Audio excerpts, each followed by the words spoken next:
এবারে আমরা জেনে নিব কবরের আযাব থেকে আত্মরক্ষা করার, মুক্তি লাভের উপায় কি। ইবনুল কাইয়িম রাহিমাহুল্লাহ কিতাবুর রূহে বিস্তারিত উল্লেখ করেছেন। আমরা সংক্ষেপে কবরের আযাব থেকে মুক্তি লাভের জন্য তিনটি কারণ উল্লেখ করতে পারি।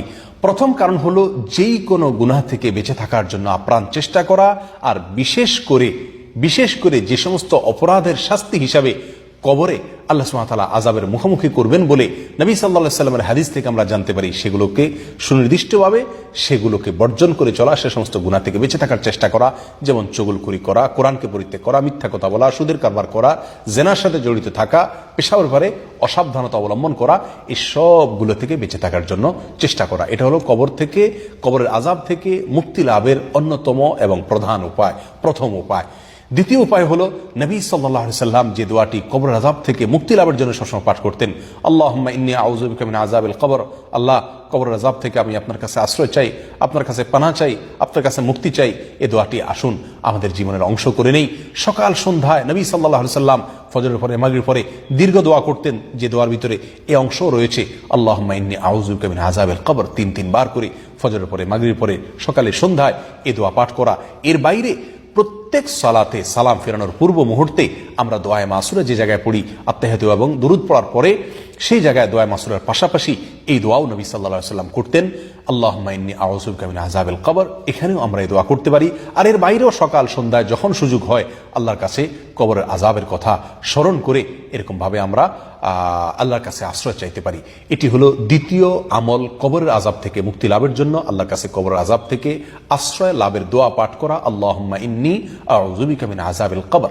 নাম্বার 3, সূরা মুলক, এটা তেলাওয়াত করা, বিশেষ করে রাতে তেলাওয়াত করা। কারণ মুস্তাদরাকে হাকামে বিশুদ্ধ সূত্রে বর্ণিত হাদিসে আসছে, নবী সাল্লাল্লাহু আলাইহি সাল্লাম ইরশাদ করেছেন, সূরাতুল মুলক এটা মানিআতুম মিন আযাবিল কবর, কবরের আযাব থেকে মানুষকে রক্ষা করে, এটা কবরের আযাবকে প্রতিরোধ করে, একজন মানুষকে কবরের আযাব থেকে মুক্তি দান করে এই সূরা, অর্থাৎ এই সূরার তেলাওয়াতের আমল।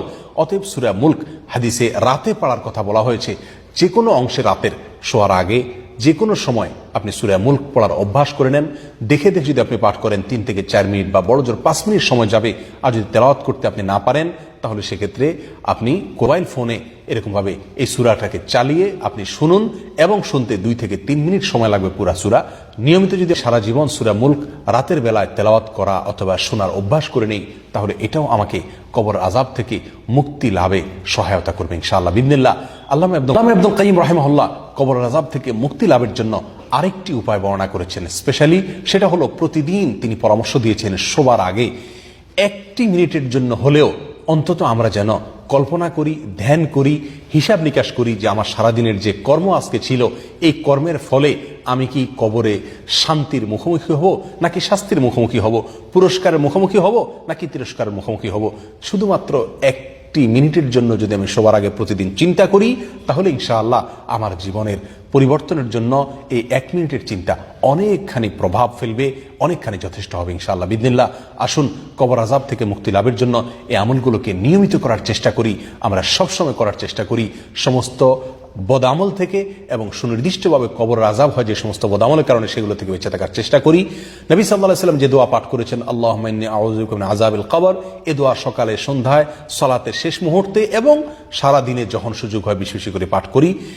আর সূরা মুলক রাতের বেলায় পড়ার অভ্যাস গড়ে নেই, এবং রাতের বেলায় শোবার আগে অন্তত কিছু সময় হলেও চিন্তা করি আমার যে কর্ম, তার পরিণাম, তার ফলাফল কি হবে, কি আমাকে ভোগ করতে হবে।